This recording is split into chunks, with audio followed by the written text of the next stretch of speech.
All right, and there we go. All right, what's up, everybody? Here we go again. Office Hours, episode 14. Talking about press releases. I'm Stowe. Nora's over there. Why don't you tell them what's up, Nora?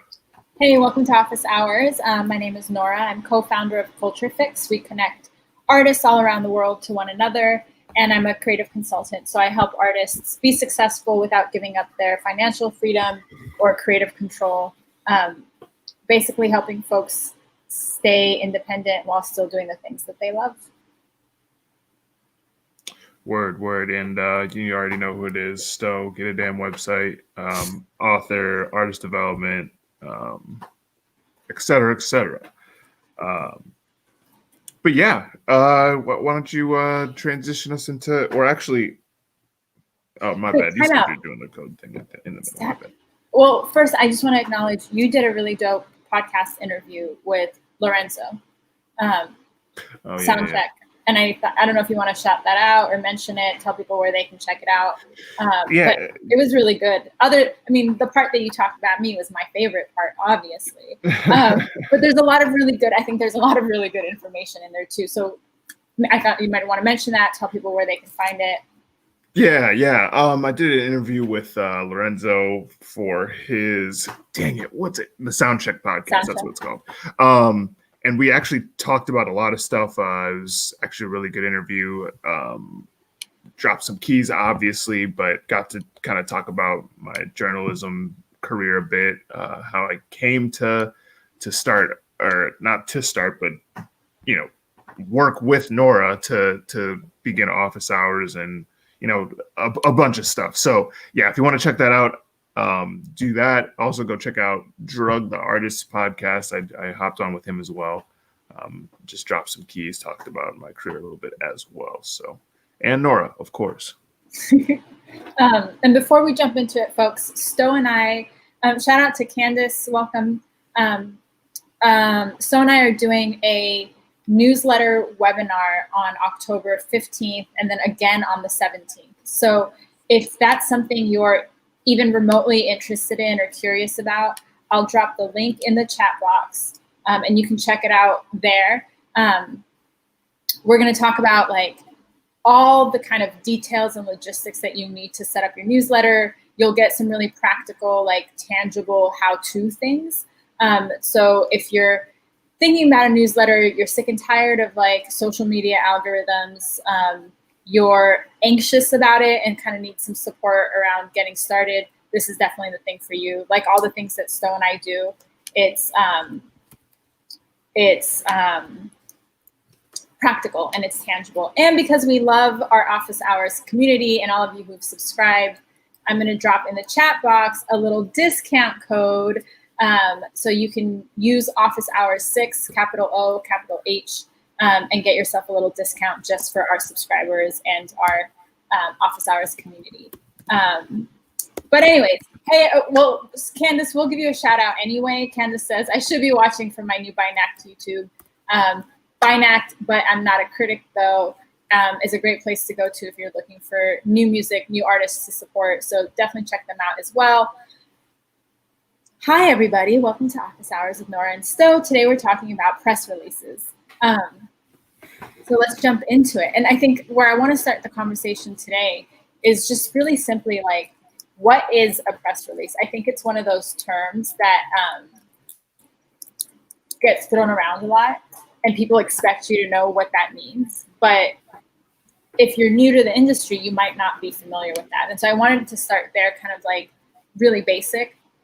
What is a press release? Right.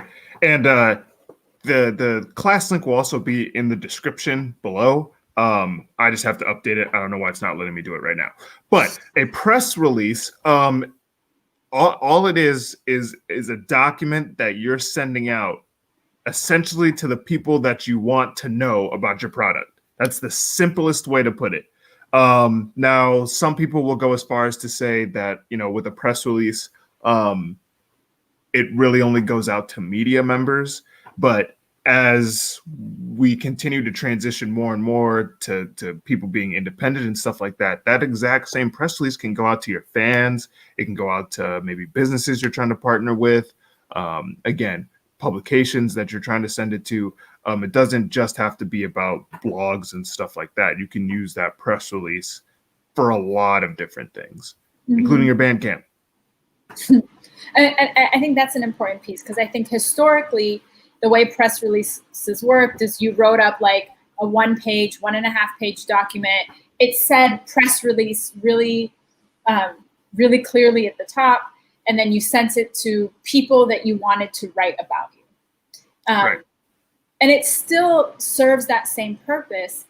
And also now I think the press release has evolved to be a way of communicating with your audience, being, as you said, so like a way to disseminate information about yourself, whether or not people pick up on it and write about it.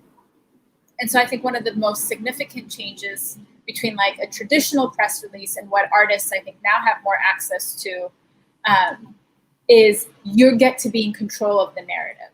And a press release, really what it does is it gives people language to talk about you. So it tells them what you did, but it also frames how you want the conversation to be. So shout out to Wolves Den, who's joining us. They say, I never thought about it for business or fans before, but what a press release can do is cut out the middle person, right? You write a press release, you hope a blog picks it up and talks about you, which you still do. And also you write a press release and directly release it to the people that you want to hear the news. You know, in your newsletter. I was just going to say, speak on it still. Yeah, I mean, fam, when it comes down to just trying to get information out quickly, or like the media, I'm not going to say that the media is not important, but in my humble opinion, your fans are more important. And so now that we're in this time where everybody's using things like email and stuff like that, when your album comes out, if you present it very clearly, like I used Mellow Music Group as an example earlier, because I remember I used to get psyched when they would send a press release because it was laid out so perfectly. You would see the album art, you get a nice little description on what you're about to get into, what kind of frame of mind you need to get into, and then an easy way to just be like, oh, well, all right, I can hop and support here, I can hop and support there. Again, like Nora said, you are controlling the narrative. It doesn't have to be, I don't know, you don't have to use a certain, like, I don't know, like language to make sure that MTV or DJ Booth or something picks it up. Like, you can talk the way that you would talk to your audience, and allows you to, again, like, and here's the other thing, your fans will feel special when you send them something like that. Again, like I said, like I would get so sad. I'm like, oh, what? Like another record that again, like I said, goes into excruciating detail about how it was created and what you're about to listen to. And again, like Nora said, it sets you up for coverage. I don't understand artists that will just send out a link and then be like, write about me. It's almost impossible to do that, especially if you're a brand new artist. You don't have that much coverage to begin with. And like, again, I can already hear, there's a disturbance in the future timeline. I can hear it already.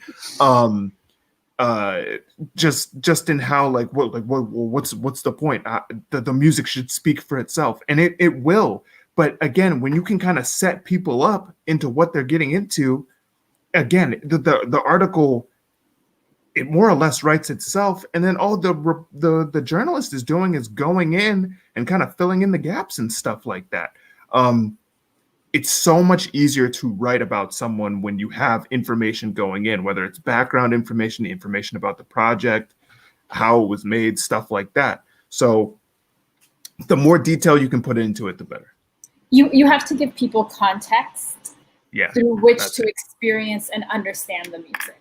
So yes, ideally you want the music to speak for itself, but who you are also matters. The lens through which you want me to experience and write about the music also matters. Your story of like what got you to that song also matters. Candace says, I was taught one, that journalists love a well-crafted press release, so much that normally they'll copy and paste it to an article to make their lives easier. Was that one of y'all who said that? I can't remember if it was me and Stowe. I'm almost certain I said that. And look, and I'll tell you why, right? So there's a slight difference between a press release that you're sending to journalists, right? You're essentially pitching yourself, and what you send out to your audience. Because for your, like a more traditional press release, right? When you're pitching yourself to a journalist or a writer, one, you want to show that you're professional and they can take you seriously, that you're not going to waste their time. So a well-crafted, well-written, detailed press release indicates what our working relationship can be like. If you just send me a link, I know already it's going to be difficult to go back and forth with you. So you're approaching with a degree of professionalism that makes me more willing to open up and engage with you. The other piece is that you want to tailor your press release to specific outlets. So if yours, and maybe this gets into our question a little bit of just like what should be in a press release, who should send them, what should they do? You want to make sure that you're tailoring your press release, because what you send to me, for example, if I was a writer, is going to be different than what you send to Stowe because of what he writes about. So you want to make sure that you're pitching and framing your work, your story, the context in a way that's relevant to what the publication or the journalist is writing about. And so that piece is really, really important. So what are some things that people should include in the press release? And just to back it up just a bit, before you even start that press release, you should be doing, this is so important, guys. Fam, sorry. You have to do your research. You have to. There's no way around it. You can't hop on the internet, because one thing I see happen is sometimes I'll post a link that has like 100 publications or whatever. And they'll take that list, copy the same press release, send it to all 100, and it'd be like, oh, the list didn't work. I don't know what happened. But you have to slow down and do your research first. I see people get so hyped and be like, oh my goodness, I have a link to XXL. I'm in there. No, you're not. Because if you, and one of the keys about that is you have to, I tweeted this the other day too, is you kind of have to focus on the writer, not necessarily the publication. I hate to say this, guys, but a lot of the publications out there these days, it's going downhill fast. And you're seeing a lot of publications just pick up the trendiest story, whether it's the latest breakups or whatever, what's his name said about whoever. Like it's no longer about building the connection with the publication and having them kind of lay out or like push the culture forward. Like, guys, fam, we have to stop trying to get on XXL. We have to stop that, because they're not doing what they used to do. They're not pushing artists forward. Same with The Source. Same with a bunch of other publications. So when you do your research, oh, go ahead, Nora. Go ahead. No, I just want to slow you down, because I think you're making a bunch of really good points, and I want to make sure people hear them. Right. So the first thing that is super, super important is you want to do your research and tailor your pitches to outlets and journalists that are actually writing about the kind of thing that you represent. This is why you should not buy lists. This is why paying $50 for 100 email addresses is not going to get you the outcome that you want. So doing the research, and then this ties into the second point you were making, Stowe, of connecting with the writer, right? Like in today's journalistic world, outlets are changing all the time. And what we see is that writers, because they don't have stability at different platforms, move around from different outlets all the time. So really don't worry about this. And honestly, for a lot of you that are early career, The Source or XXL or Fader or whatever is not going to be your go-to. Where you should go, so you just read my mind, where you should go is smaller outlets like Binact, for example, where you have an audience that's engaged, where you have writers and people who are ready for new music. And that smaller outlet is probably going to take you further than a XXL feature ever would. So I want to be really clear about this. Don't pay for lists. Don't Ever. pay for ever. Don't pay for placements ever. Like if a journalist says, yeah, give me $45 and I'll write about you, that's a commercial, that's an ad, that's not a press placement. So think about that when you're making those pitches, but making sure that you build a relationship with the writer and doing your research so that you're pitching to the writer who, like, don't pitch a hip hop song to a reggaeton artist, to a reggaeton writer, right? Don't pitch your country folk song to the Afrobeats writer, right? You want to make sure that it's a good fit. And the way you do that is when you write your press release and you send an introduction and you say, hi, Candace, I really like that Binac featured Faye. Here's how my music is similar to what you're doing. I think this would be really interesting. And then you go into the press release. So you're telling Candace that you're reaching out to her specifically, that you're familiar with previous work that she's done, and that you see a connection between, sorry, y'all, there's some background noise here. You see a connection between what you're doing and what she writes about. And so so even before you ever write the press release, that research homework part is super, super, super, super important. And you should not waste your money by just buying lists or buying placements. I just wanted to pause and make sure we touched on that, because I think they were really good points that you were making. And that's like a perfect pivot into, so now that you've done your research and you know who you're pitching to, and the last example I wanted to make that Nora was pointing to as well is I see a lot of cats who will, if you're doing an underground hip hop type record, you shouldn't be pitching to the person who's writing about Drake. That doesn't make sense. And vice versa. It works both ways. If you're doing more singing and more auto-tune type stuff, there's nothing wrong with that. But you shouldn't be pitching to someone who's writing about Griselda and Stone's Throw and stuff like that. And so, okay, so now you've done your research. Sorry. One more thing. Because this is also your chance to think beyond just the music.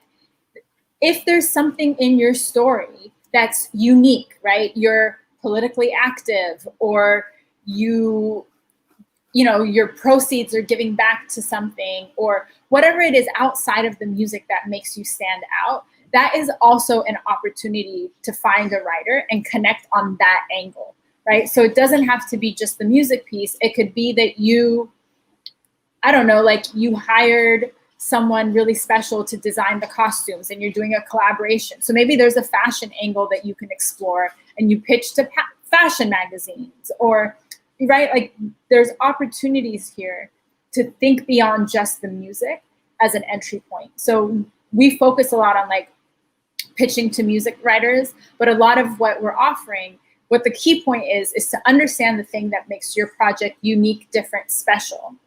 Really like expound on that in the press release, and then think about outside of just music, who might be interested in that. And so you can open opportunities for yourself in niche markets, possibly beyond just the music connection. Okay, now what should go into a press release? But notice how much stuff we've had to kind of go into before we even sit down and write the press release. Like, a lot of this stuff is so important because it's not just the press release that's getting you in the door. If you build that connection, it helps out. Okay, so you've done all the research, now you're connected to a few writers or whatever. You're sitting down and writing the press release. In my humble opinion, and it differs for every artist. It's genuinely just about getting the point across and making sure that the presentation is there. How I usually craft my press releases is I have album cover at the top in nice high res photo of the album cover, your proper introduction showing that you have that connection with this person, and that's not just a stock email that you're sending to every editor. And then you can go into talking about the project and describing the project. Now, this part can be kind of hard for artists. I've started to learn, and that's kind of where, if you're doing your background work and connecting with your fans and stuff like that, you can, if you're sending your project out early to fans and whatnot, you can use that feedback to craft this press release and maybe even use some of their quotes. And so again, making sure to describe the album and introduce the reader into what they're going to get into, because again, that's kind of the foundation with which they're going to start writing that piece and start taking notes on the album. And then at the bottom, making sure that you have either, whether it's other press that you've received in the past, just to kind of show that you're not just popping up out of nowhere. And then an easy way to access the record: do not send individual files unless they ask for it. Do not, dang, what's the other thing that I always be seeing? I can't even remember. But whether it's a Dropbox link or a WeTransfer link, like use those mediums of uploading your music before you ever send a million files. Oh my God, here's the last thing. Do not send WAV files for your album.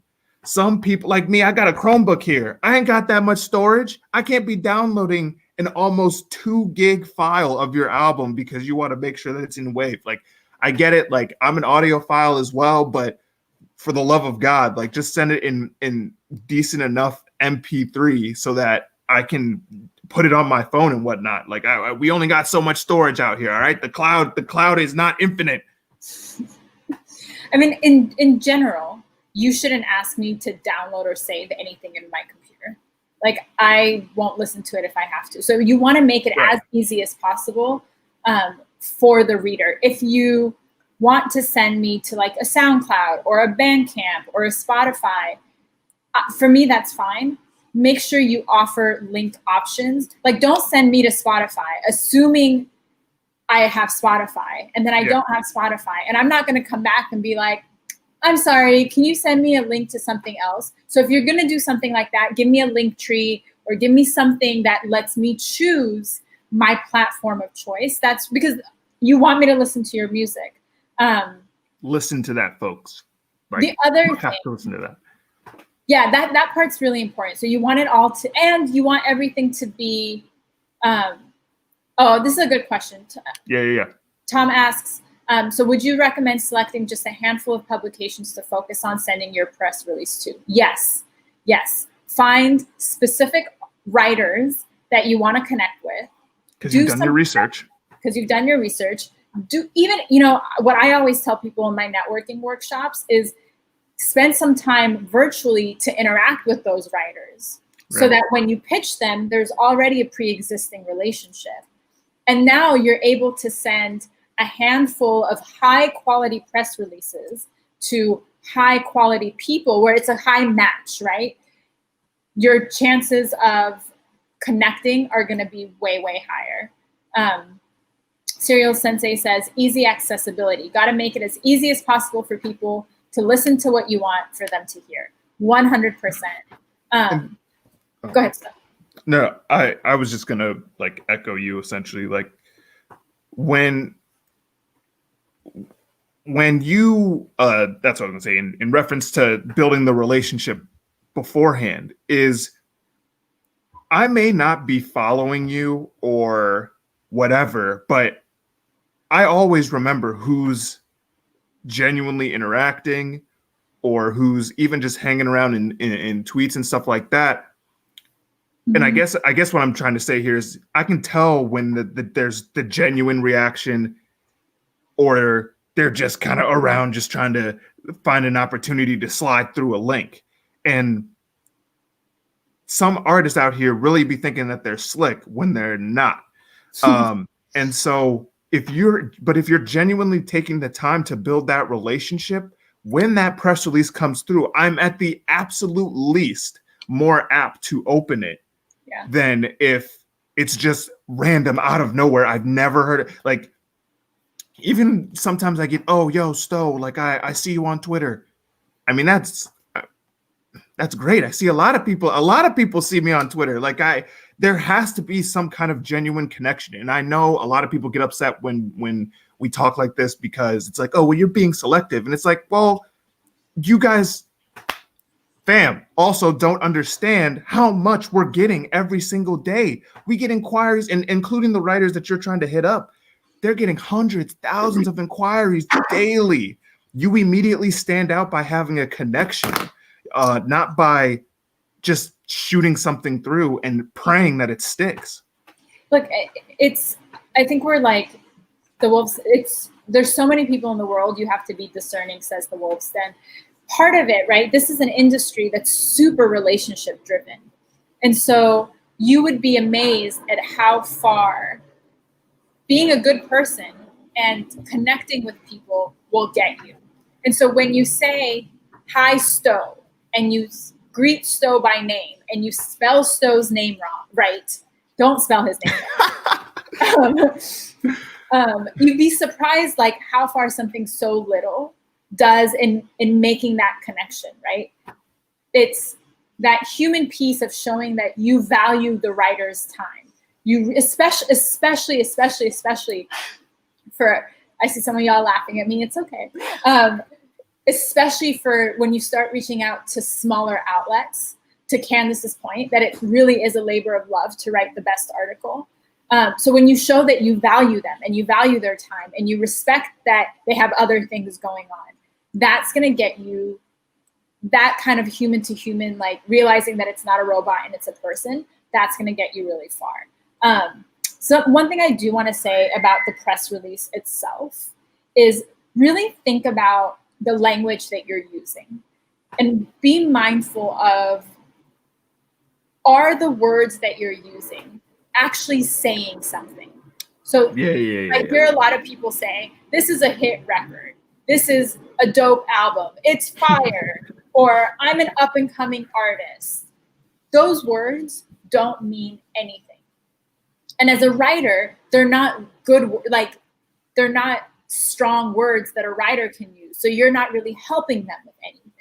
So you really want to think about what can you put in your press release that proves those points, right? So instead of saying it's a hit record, give me some numbers, right? 5,000 streams in the last 3 weeks.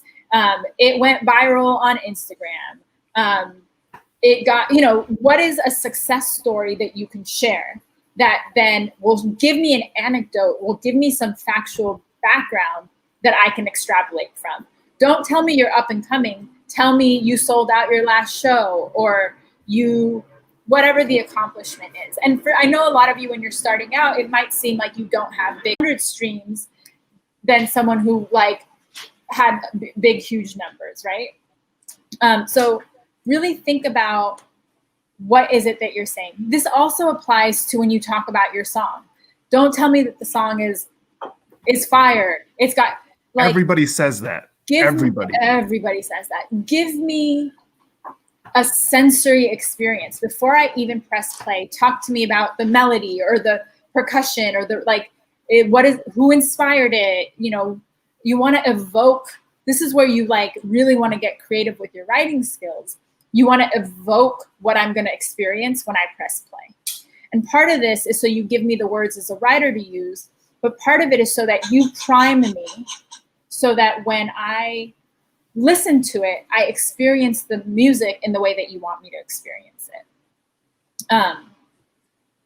I'm mindful of time. Y'all, I really just appreciate everyone who hangs out with us at office hours. For those of you who don't know, Stowe and I are doing a webinar on newsletters specifically, which if you're writing press releases, it's a great thing to send out into your newsletter.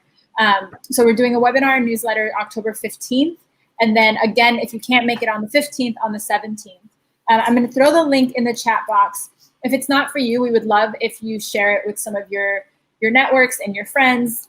And because we love y'all so much, we're offering a special discount code to our office hours subscribers and community. I've thrown the chat. I've thrown the discount code for the Eventbrite in this chat box. I'm going to throw it on screen really quickly. Office hours 6, capital O, capital H. We'd love to see you all and really do a deep dive around newsletters. Stowe, any final things around? I feel like we should definitely do a press releases part 2 because it's such a complex thing. Anything that you think people definitely I know, right? Serial Sensei says just breathe. I get so excited, you guys. There's so much I want to say. And I just my mouth and my brain can't catch up with each other because I get hyped because it's so important. Which is You're right. It's also what happens when I get anxious, and you're seeing the anxiety act out a little bit. Anything, Stowe, that people definitely should not do with press releases? My thing is just making sure, or understanding first off, that numbers is not the end goal here. I see artists every time sleep on posts that they get, or not retweet or not share certain posts because, oh, well, I didn't see any growth from that, or I didn't see XYZ from that. Every post that you get, I don't care where it's from, for the most part, is a useful resource that you can use for the duration of your career, not just this year, not just next year, the duration of your career. And it can open opportunities for you down the line as well. I'm a journalist of 14 years, and I'm an artist of 12 years. And smaller publications that have written about me have allowed me to perform at festivals and have allowed me to get other blog postings and collaborations and stuff like that as well. So when you get posted, please don't just retweet it and then pretend it doesn't exist, because whoever wrote that will remember that. Mm-hmm. And when you come back again, hitting them like, yo, we need you to write about this. Like, we need this. They're going to be like, well, but where were you when I spent all this time writing about you last time? Writers remember that stuff. So just be mindful of just the whole process. We understand that you guys want the music out there like that, but there's work that's required to make that happen on both sides. So just respect that before expecting certain results and again, not appreciating the post itself, because it is a useful resource and it can be something that you can use for the rest of your career, whether 5, 10, 15 years from now. Yeah. I think that's an important piece, is people think, well, that was 2 weeks ago and I can't do anything with it anymore. But that is content that you can always use. And it's helpful to put stuff like that in your press release, where you show other press that you've received. One, because it lets the writer know that you appreciate when you get other press, right? So it's going to let the writer, because the writer also benefits from your promotion, right? This is a mutual relationship that's happening. And so when the writer sees that you're recognizing other writers who have celebrated you, that's a good thing to show them. But it also shows that other people are talking about you, right? And other people are recognizing you, which gives you a little bit more legitimacy or a boost. So you definitely, even if it's older content, you definitely want to uplift and amplify whenever people write about you, which ties into the relationship piece, right? Once they write about you, that's not the end of the relationship. You want to continue to nurture that. You want to share their work, you want to tag them, but you also want to continue to support what they're writing about other writers or other musicians. The other thing I'll say is make sure that you provide good quality photos, right, along with your press release. So just to wrap it up really quickly, you want to have an introduction, you want to have a bio, like who are you? You want to set up the context around what this project is or what the thing is that you want them to listen to. You want to, if you have quotes or numbers or statistics, like tangible things, anecdotes that they can use. And then you want to have easily accessible links or music and high quality photos that they can use, so that everything happens in one, like send everything at once so that they don't have to go back and forth unless they want to. Tom C says, I recently discovered the benefit of recycling content. Only so many people see what you post at any given time. Yeah. And so continue to post and share. I feel like we should do a press release part 2. Yeah, definitely. Because we're like barely touching the surface. For those of you who are watching, if you have questions at any point after you're watching this, like you're watching us after we're done going live, drop the questions in the comments. So, and I will always come back and answer them. We'll also answer them in a future episode. If you haven't subscribed to the channel, please subscribe. It's the link either under me or under Stowe. And we'd love to see you at our Newsletters 101 workshop on October 15th. That link is in the chat. It will also be in the caption in the beginning. And there's a special discount code that I've shared twice throughout this conversation already. So we'd love to see our office hours family show up and hang out with us. Any final words, though? Nah, just try to get some rest. I feel like with time changing and stuff like that, I know I'm starting to experience burnout. I know others are as well. Put on the damn mask. And honestly, if you have time, catch the WNBA final. My girls from Seattle about to win it all again, and I'm very excited to see that. So, yeah. Next time we're talking about burnout. So definitely take care of yourselves and take care of each other. And we'll see you next time on Office Hours. All right. Peace. Thanks, everyone. Thing is our